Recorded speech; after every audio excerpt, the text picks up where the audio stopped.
kurį stadioną, ar Vilniaus pirmiau turėsime, ar Volungės? Na, žinot, negaliu atsakyti, nesusipažinę su Vilniaus stadiono situacija, mes čia turim reikalų su savais. Alytaus Volungės progimnazijos stadionas turėjo būti atnaujintas jau seniai, tačiau vietoje modernių sporto aikštelių ir futbolo stadiono akis bado metrinė žolė.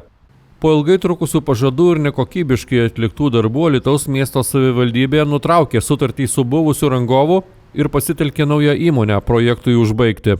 Sutartis dėl Volungės progimnazijos stadiono tvarkymo aikštelių bei aktyvaus poilsio erdvių įrengimo su konkursą laimėjusia bendrovė buvo pasirašyta 2024 m. sausį. Numatyti darbai turėjo trukti 10 mėnesių iki tų pačių metų lapkričio. Vis dėlto vos prasidėjus statyboms, rangovas nuolat rasdavo priežasčių, kodėl procesas nevyksta pagal grafiką. Sutartis pasirašyta 24 metų sausio mėnesį ir kažkaip, jeigu gerai atsimenu, jie ten vasarį kovą ir prasidėjo. Iš pradžių atrodė, kad kaip ir viskas klostėsi neblogai, bet vasarą pradėjo darbai strigti. Rangovai pradėjo meluoti, tuoj padarysim, tada tai šulinys kažkoks netinkamas, negalim pajungti, tai vėl ieškojo visokių priežasčių, tie dalykai užsitęsė. Savivaldybės specialistams prižiūrint atliekamus darbus paaiškėjo, kad rangovas nepajėgus įrengti drenažo sistemos. Taip, bet drenažo, tai kaip ir minėjau, visa teritorija šlampa, drėksta. Tos įmonės subrangovai, kurie turėjo įkloti ruloninę žolę, atsisakė klotą ruloninę žolę, nes jie matė grėsmės, nes jeigu žolė užmirkus, tai jinai tiesiog pradėtų pūti, sušustų ir naudos jokios nebūtų, tai atsisakė irgi tęsti darbus.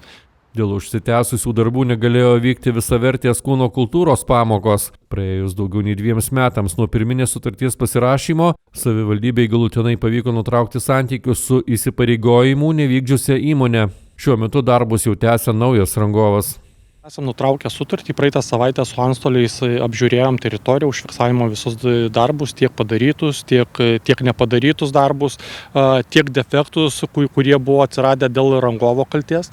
Tai viską užfiksavome, kitą savaitę turėtumėm sulaukti iš antstolių parengto akto ir skaičiuosimės darbų kiekį žiūrėsime, nes šiuo metu rangovas yra mums pateikęs aktų už 70 000 eurų.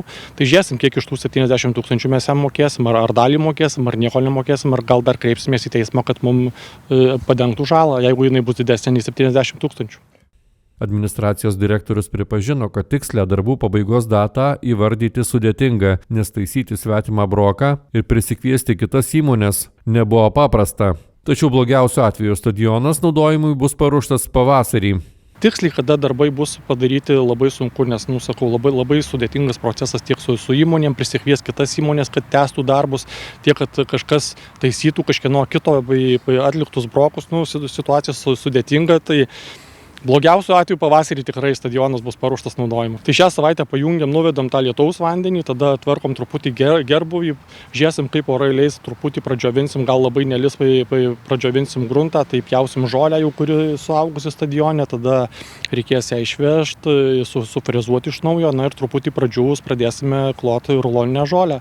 Tai tuo pačiu tvarkysime ir visą gerbuvį ir galvojam, kalbame su kitais tiekėjais dėl sporto įrenginių pastatymo, nes irgi yra suplanuoti, tai reikės viską padaryti.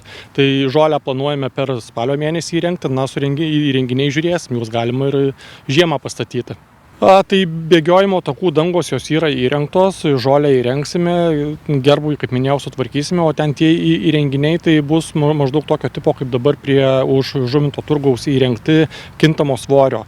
Tai mokymosi procesų jie nėra labai aktualūs, čia gal daugiau tokio laisvalaikio ar sporto, tai žmonės tiesiog pradės gal vėliau jais naudotis. Dalis stadiono teritorijos bus aptverta, tačiau papildomų tvorų nenumatyta. Atnaujintų objektų laisvai galės naudotis tiek Volungės mokyklos mokiniai, tiek visa Alytaus bendruomenė.